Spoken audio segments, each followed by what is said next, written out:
Welcome to Mirza Musings, where we interview experts, creators, and policymakers related to the challenges faced by modern parents. As part of our Back to School Challenge this month, we are speaking with experts in the field of education to give us insights as to what back to school looks like in our new normal. On today's show, we are delighted and honored to have Jordan Evans, an educational counselor for Denver Public Schools, with us.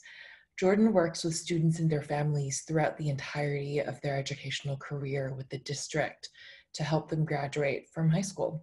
Welcome, Jordan. We also have Milli Ratliff, another educational counselor for DPS, who's also the mother of a Denver Public Schools student. Great. So to kick us off, Milli, why don't we start with you? What have been the biggest challenges for you as a counselor and as a parent during the pandemic? One of the biggest challenges was probably working and trying to facilitate her doing her schoolwork at the same time in the same area, in the same space. And when it first happened, like the virus and the school's been shut down, it was difficult because we really didn't have like a plan. Like they have a plan now for school to start, but at the time it was just out of nowhere. There was no more school after spring break and we were just like putting things together. She didn't have her school supplies. We had some work stuff, but it was just different because we're used to being in the field. So we were just at home and it was just, we were winging it. So it was really difficult. And then if she noticed I was working, she'd kind of get up and wander around. It was just hard to keep her attention, you know, and sometimes she was okay and sometimes she just wasn't. I think a good thing is I share her with her dad. So I have her every other week. So it was 1 week off, 1 week on. So it wasn't as bad because I had that week of nothing where I just did work. So I think that was helpful, but it's a challenge for sure. Just trying to work with her and do my work.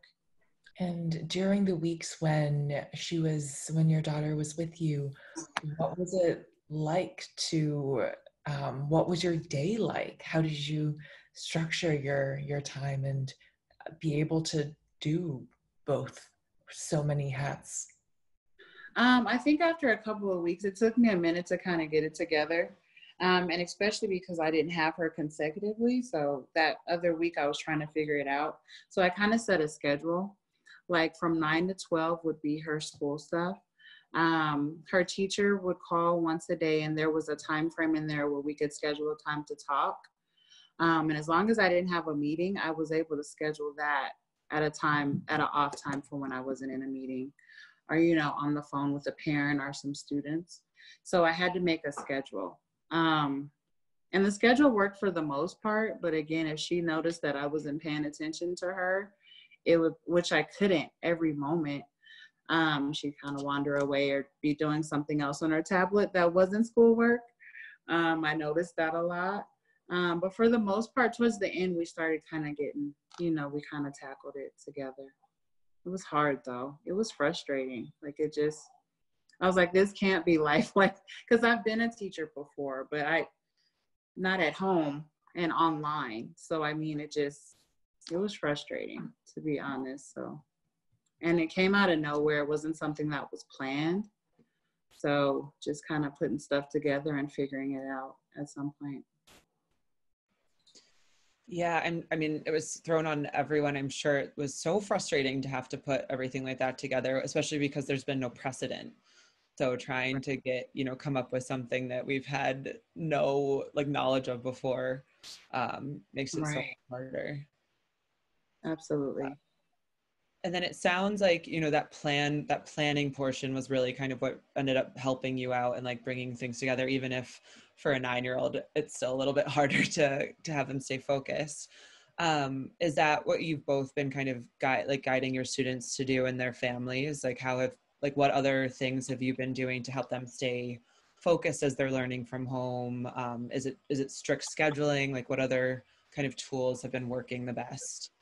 We aren't completely into the school year yet, so we don't know exactly what's going to work the best, but what I've already started to plant into my students, daily thoughts is that we've got to come up with some type of routine, because this, as Millie mentioned, this is something, and you as well, like, it's unprecedented. So we have to figure out how we're going to work in this space, because, that's what everybody's having to do. And so I think scheduling, having a routine. And I think the other thing too is finding what it is that really speaks to that student. For some students, it's their athletics. So you leverage that. For some students, it's like, you don't get a cell phone unless you get these grades. So leverage that. So it's finding what it's going to be to keep them on track, keep them logging on each day, doing their work. I think that's a big part of what I'm focusing on right now. So we'll see how it works out when the school year actually starts. Well, that really sounds like your role is to have to know each student so well that it's so bespoke. What is going to motivate each person is so bespoke. I mean, it clearly speaks volumes for the relationships you develop and how crucial this relationship is. Yeah, absolutely. It's and I've said this before. It's the crux of our program, the long-term relationship, the consistency, and I think it's going to be even more important now, because, as I've said before, instead of being able to just drop into a school and check in on a student, now we kind of have to watch from afar or keep in touch from afar, and that's with some students, right now. And Millie knows what I'm talking about. We're experiencing a lot of violence right now in the city. And so you've got to, hope that they stay out of harm's way and motivated and focused on the things that, will benefit them. And working with all boys, that's something I struggle with. And it's tough, but we're working hard. Yeah, Millie, what has it been like for you and just kind of the students that you're working with? I know Jordan's working with mostly boys. Has it been, and if also, could you both shed a little bit more color on the violence that's currently happening in Denver? Okay. Well, as far as, I guess I'll talk about the violence first. Over the course of maybe, I don't know, about 3 weeks, maybe, we've lost about, I forgot how many. It's probably been about 10 kids. One of them, which was actually in our program most recently. So a student was killed last weekend, I believe, or the weekend before. And so it's just been, it's young kids ranging from 14 to 18. Some of them had to do with actual, gang violence. Some were just innocent bystanders. So that's been going on in at least 3 weeks. I don't know that I have too many details on what's starting a lot of the stuff outside of the gangs, but it's just been a lot of violence. And I think that's also affecting our students as they're going into the school year. I've talked about some of that with some students and just how they felt. I know one of the deaths affected a lot of students, and he was also one of my son's friends, innocent bystander at a party. Was just killed. He died on the way to the hospital in the car. One of his friends was actually holding him. So that really just traumatized everyone. And I saw something this morning that they're considering renaming our main stadium, our DPS stadium at South High School, after him. So I'm not sure how far that's gonna go, but that's just something I saw this morning. I don't know if you saw that, Jordan. And as far as my students, I have all girls. I take that back. I have all girls and 4 boys. So the violence, again, it affected them obviously, because we had 2 deaths, one of Jordan's students in December, and then another student, what was Marnay, in January-ish? They were back to back, and so we dealt with that again. So that was really hard on both of them. And just, I think it was the first time that our program really just incorporated a plan on how to deal with violence that was going on. We had never really had one. So I think that was an issue. We didn't really know, we were able to reach out to students and talk to students, but our agency wasn't really like they didn't have a plan on board on how to help our counselors deal with students and like the grief process and so on. So just girls are a little different when it comes to violence. There's not, I think they come out in a different way. So I haven't really had like Jordan has, like a lot of girls may be incarcerated. I have one student that's on an ankle monitor, but that's the closest that I've really had as far as like being involved in some violence on her own. I think I answered all those questions. Am I missing something? No. Okay. Oh, wow. That is so sad and frustrating to hear. And I'm so sorry that has been something that has happened and has reoccurred and is this consistent part of kids' lives. It does make me grateful, and it sounds like you keep in touch with the students over the summer as well. Is that the case? We do, usually in June. I'm usually off. Most of the counselors are off in July. So usually in June we stay in touch, and normally we'd have activities and things, but we didn't have that this summer, of course, because of the virus. So, but we do keep in touch, and we're around, and we have online activities. Some of our students were able to participate in that with our Future Options program. But usually we just kind of, you know, if we did home visits at all, if they were comfortable with that, or just via text or phone. So we did stay in contact in some way. Or even Zoom, like some counselors were even creating different chats and things to engage the students as well. So it sounds like at least in June and throughout the summer this year, you've been in pretty frequent contact. So this year, what has your experience been like as a counselor for predominantly students of color during the BLM movements? Have the students brought this up?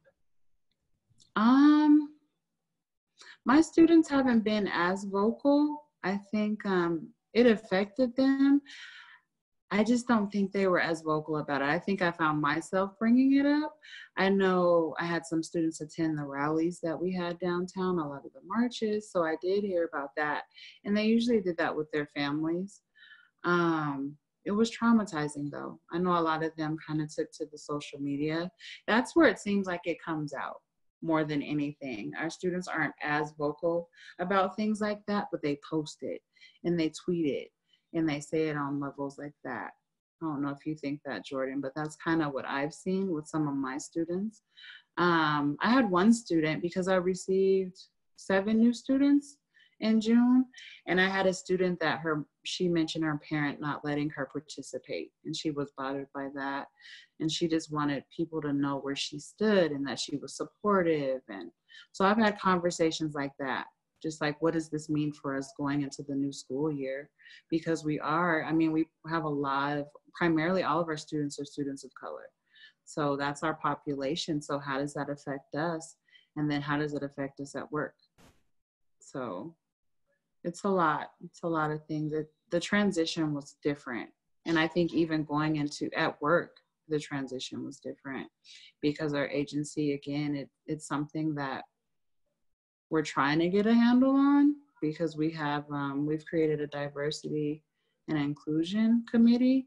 And so we've done that. We've had some speakers come in. We've had, I forget all of their names, but we had a group come in and basically try to kind of turn our agency around by working on some of that stuff to help us then go work with our students and relaying those positive messaging. So we're not there yet, but we're getting there, and we're trying, because it was something that we really didn't have a consistent handle on. So yeah, and what Millie's referring to is that, you know, we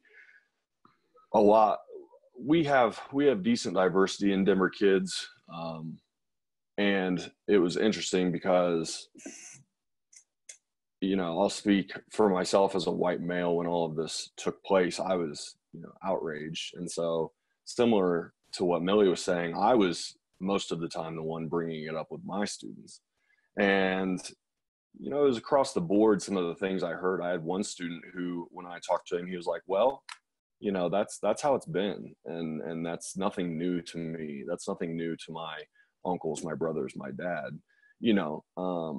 And then I had other students who, you know, were really, you know, present in that moment and really latched on to the momentum that was, you know, taking place around the country and encouraged me. You know, if you have, you know, friends of color that are going to these rallies, go with them, you know, post factual things online that are like shedding light on what the real issues are. And, you know, so those were kind of some of the responses I heard.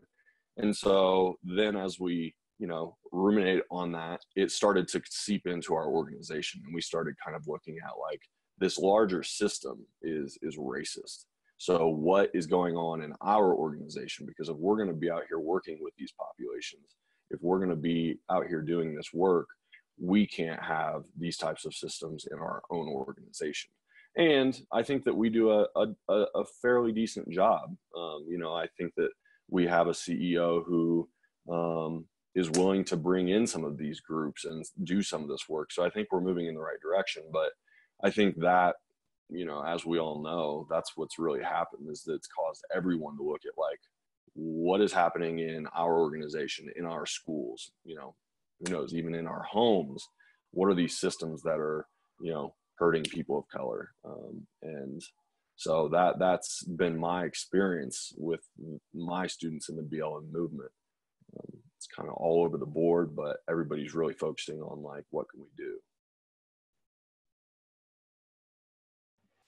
I mean, it sounds like there's so many different elements at play here for you. You have gang violence, you have the Black Lives Matter movement, you have the pandemic, you have so many pieces coming in that just makes everything so much harder. So how are what resources do you have as counselors to kind of like for yourselves to be able to handle that and make sure that you can support your students in the best way? Like, have you found, like, is it Denver Kids that's giving you that support? Is it Denver Public Schools? Is it friends and family? Like, what have you been able to do to kind of help yourselves as you're bearing like the brunt of all of that, like, and all of that weight? I'll say for myself, relying on my teammates, that's a big part of it. We've done a decent job of you know, coming together and really supporting each other during these times. For me personally, I have made it a point to take at least 15 minutes out of my day to just like sit in silence, give myself some time and some space.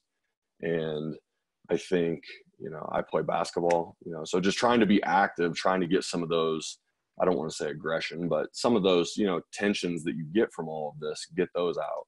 And we're lucky that we work for an organization that does focus on self-care. You know, our supervisor, our direct supervisor, is very consistently telling us and asking and inquiring how we feel and how we're doing. And if we're not in the right place, we understand that like we can't provide services to these students. And those services being, you know, a level-headed person who has their best interest in mind, to sit and listen to them, to their problems, to their thoughts, to their goals, help them in those. And it's obviously much deeper than that, but that's kind of the short and simple of it. But, you know, kind of going back to your question, if we don't take care of ourselves, we're not going to be able to help someone else. It's the same thing with the airplane. You know, you got to put the mask on yourself first. So that's something that our organization's been focusing on, and we just understand that we have to take care of ourselves or we won't be able to do this job. Millie, did you want to add anything to that? No, I think Jordan pretty much said everything, just the self-care. I know yesterday we had kind of a trauma intervention meeting, just going over like the past student's death and just like different ways that we can help each other. One of our supervisors kind of put that together, and it was helpful. And different team members were able to come forth and just talk about how it made them feel and just different things, and again encouraging self-care. So we've been having things like that go on, which I think are helpful, just kind of like a platform to come to, you know. And she said it's not therapy, but it kind of served as like a group type therapy. It kind of was, so that was helpful, and it brought up some emotions and feelings for a lot of people, which was helpful. And maybe for someone that doesn't have someone to always talk to, I think that was helpful. So It's really good to hear that there's that outlet that's being provided. And it's, I mean, similarly good to hear that for the students who aren't vocal in talking through this with you, they also can treat their social medias as outlets. It is, in a way, inspiring to see that social media can be used for that, that there's this place where people can air out those feelings and actually unite around them and amplify those messages. So, going from what is a very tough topic and shifting us into, as the movement continues and as we move into the school year, how do you see the role that Denver kids and the public schools playing, or what roles do you hope these systems play? I'm not sure. I know that teachers this time around, it sounds like they're getting, because my daughter's dad is a teacher in DPS as well. So I feel like they've had a lot of training on how to actually online and remote teach. So I think that's something that I see that's different, just kind of giving them like a guideline, something to follow. They were just kind of thrown into it for the first couple of months. So now that we've had time to plan, I think just seeing that the teachers are trained. Maybe they've got different tactics, like to reach out to kids, because I know they lost a lot of kids towards the end. Attendance was hard. Some kids weren't reachable. Some kids didn't have technology. Some didn't have Wi-Fi. So I think they're trying their best to make sure that they've covered every student, no matter what level they're on. Like if someone doesn't have Wi-Fi, I think they were providing free Wi-Fi for a while from Xfinity. They were giving all students laptops. There was a day, like they've started, I saw a schedule today, they're scheduling times to pick them up now. So just making sure that every student has what they need. And as far as us, just even with school supplies, because we usually have a big school supply drive. Well, this year we can't gather together, obviously, in big groups. So we'll be picking up school supplies for our students and somehow dispersing them. So I think our roles are a little more defined this time around, so we know a little more. Still not sure how it's going to come together because it hasn't started, but it just sounds like we have more of a direction this time around. At least it feels that way. It's a little more stable and we know which direction we're going. And we have a consistent time frame. Like for now, it's the first quarter. We know until October 16th. Beyond that, we don't know, but they have a plan up until then. And I think that's helpful. Like that kind of helps parents like know, okay, this is what we need to do. We also have someone at our organization that's helping us compile a calendar for all of our schools, so we can also give parents that information, like, well, for your school, this is what's happening. For your school, this is what's happening. So I think that's also helpful, us working in conjunction with the school system. Yeah, I think on top of all of that, just keeping with our, everyday regular job, which is, as I said, providing that space for students to air out feelings or, talk about goals they may have and form plans to hit those goals. We also are still going to be focusing on academics. So keeping students motivated, that's a big piece. I think like Millie said, our role is definitely going to change this year. And you mentioned Denver Public Schools. It's wild to think about that, we already have teachers who are stressed out and overworked and probably underpaid and all these things. And now because of this, we're going to be asking them to do extra, I feel, in some ways. So I think that we're going to have to figure out, as far as our organization fitting into the district, what are those things that we can do to really help teachers, parents, and students along during this time, because we're all learning as we go. But I think the biggest thing for us as Denver Kids educational counselors is just being there for students wherever they're at, whether they're at the top of the top and they're killing it with their grades and everything's going well and we're there to help them along, or, you know, they're at the lowest of low and really struggling with some real life problems, you know, we can meet them wherever they're at. And I think that's the versatility that, you know, is really going to help, hopefully help a lot of our students along during this time. Yeah, I think it's interesting, you know, I think this has really highlighted what role teachers play in children's lives and how much like families rely on the school system to like help them. You know, so many people who took it for granted that their kids would be at school for a certain amount of time a day to make them be able to go to work, and have just had that rug pulled out from under them, and now have had to like not only you know, take care of their children all of the time, but also try to work and help them learn as well. And I really hope this is a move for schools to just start being better funded. You know, I think Colorado, I have a good feeling about Colorado as a state that like to kind of make, well, but they, you know, historically have been a little bit more progressive in certain areas than other states. So I hope that we do see them kind of, you know, leading the charge of like investing more money into schools and paying teachers better. Have you heard any kind of like, is there any talk about that? Like, I just haven't, you know, tuned into local news in a while, but are there conversations around like what schools need and like what kind of funding increased funding schools will need going forward? Yeah, so, you know, right before all this happened, I would say within the last year, there was a big teacher strike pushing for better funding for schools, better pay for teachers, and they got that. And I think now that everything has switched, I mean, I'm assuming they will keep their pay, but what I do know is that a lot of cuts have come along with that. So certain departments have been cut. One of those being transportation. So as you may or may not know, Denver Public Schools does the school of choice system, which basically says that any kid in any part of the city can go to any school, or that's how it's supposed to be set up.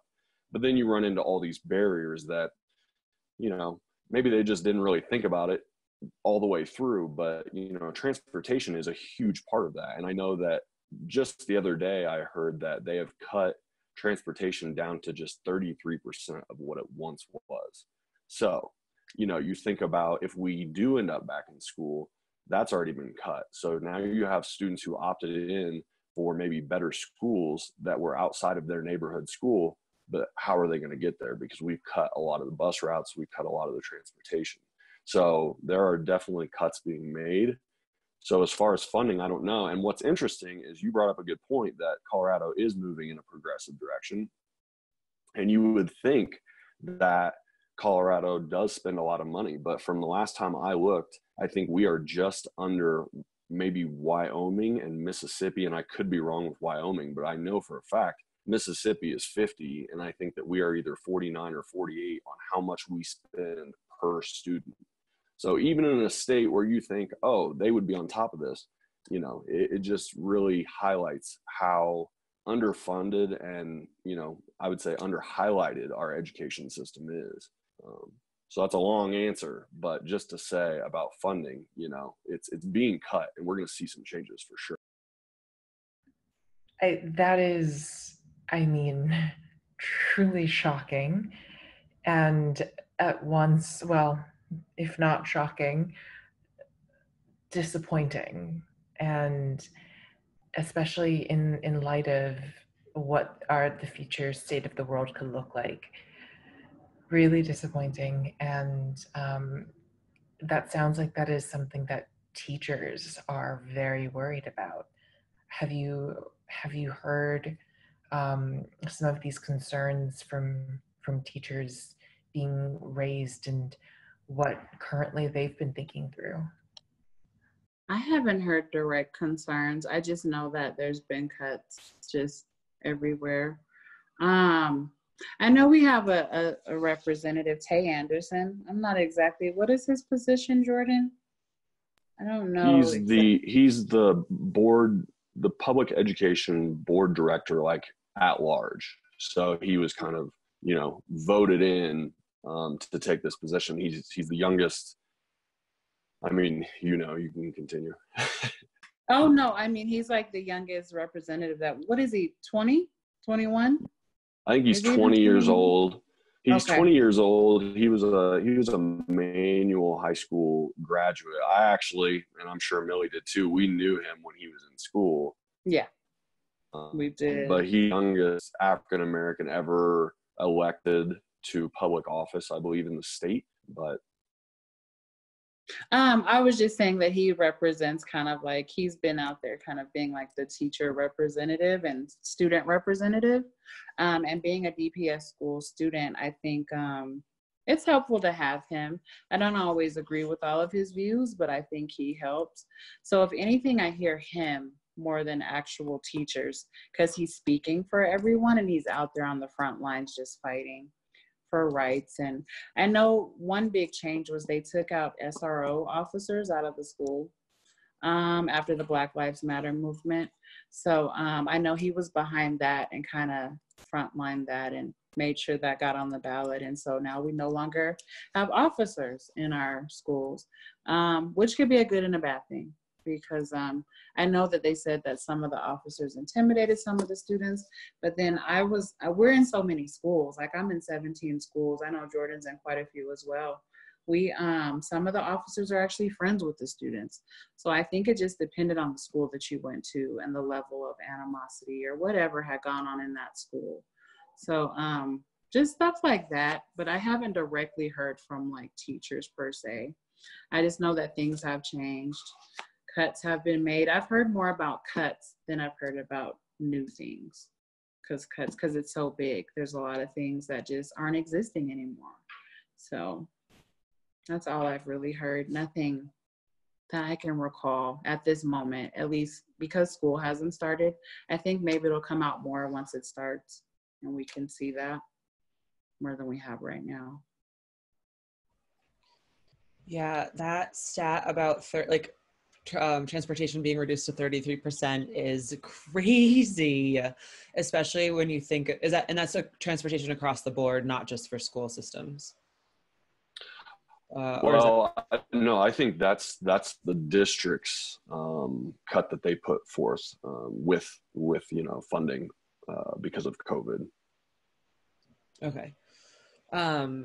Yeah, it's like the unintended consequences, right? It's like, okay, we don't need transportation right now, so we can cut it. But then what does that actually mean? I feel like it is a very short-term view decision.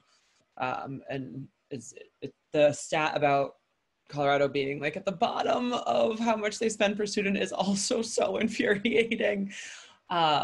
So I'm gonna go like scream into a pillow later, but I think that, a lot of this is like super heavy. There's a lot going on that is going to make lives a lot harder. Cuts are not helpful. Online, disrupted learning is not helpful. But to maybe try to wrap this on kind of a positive note, are there any kind of bright lights for both of you? Like any positives that you think will come out of this, or things that you're seeing, that could be either progress towards new policy or better funding, or just like the way that are there positives around students' attitudes and things like that that might be somewhat of a silver lining? From a social standpoint, I have said, the plague kind of brought about the Renaissance, the intellectual Renaissance. And so I wonder if COVID is going to be the thing that brings about a social renaissance. And I say that in the sense of like, we've got to pay teachers better. We've got to pay, these essential workers that a lot of times don't have great health care, aren't getting paid that much. So hopefully we start to socially, evolve and start taking care of people better. And then just from, student standpoint, and I think I've talked to you all about this before, one of the big things that I've talked with students about is that it's really preparing them. Our world has quickly advanced into a very technological state, and I think that kids are great with technology, but there's certain aspects that maybe they wouldn't have had, and now they're having to learn how to be on time to Zoom meetings, how to have etiquette on Zoom meetings, how to carry out communications via email, text. You know, they're really figuring out what, you know, could very well be the workplace of the future. They're learning that as seventh graders, as, you know, sophomores in high school. So I think that that will be a benefit because they will be more prepared for the way that the workplace is already moving because of this. Whereas they may not have gotten that if they were in person for the next 5 years of school. And then I also think that one of the big things that kind of is along the lines of that social revolution is like personal revolutions. I think that this has really made people understand what's important, what's not. Just having some time, I feel, to, you know, focus on these things. It's made me make changes in my own life, and I know it has for some of my students even. So I think that just this time that we've, you know, I say we've been given, it's not really a gift that we wanted to receive, but, you know, we got to find the silver lining in it. And I think that hopefully everyone will have a better sense of what's actually important to us as we move forward. I think the biggest thing I've heard from students is just being able to be with their family more, whether they wanted to or not, kind of being forced and just appreciating what they have. And I know all of our students aren't in the best situations. So I think that's the sad part of it, just seeing some things go on that normally, you know, they wouldn't be in a situation that they're now in with someone all the time. But just even appreciating us more too. I've heard that, just like, miss all those times I didn't really want to hang out with you. I'm so sorry. Like, I've heard that so many times, like just really appreciating us in our program and what we do. And even parents, just appreciating that we're still here despite what's gone on and still there for them. So just that just being with them and them not really understanding it at the time, but now they're just like, I wish I did this. I wish, or we shoulda. And I was like, let's not play that game. It doesn't matter. We're here now. We can start from here. So That is really good to hear. We certainly really appreciate that Denver Kids is an organization that exists to provide that support. And on a personal Mirza note, where we really appreciate you joining us to share these experiences and share your thoughts. of course, thanks for having me. Yeah, thanks for having us.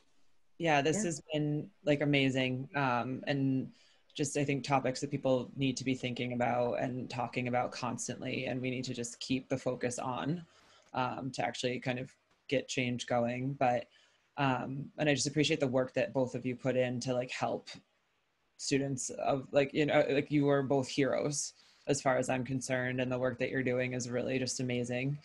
So thank you so much for that. And yeah, I guess like a final plug for Denver Kids is like, if people want to check it out, is denverkids.org. It's an amazing organization that people can support, but we can always add information to the end of this video. But yeah, I think that that's a wrap, and we'll talk to you guys soon.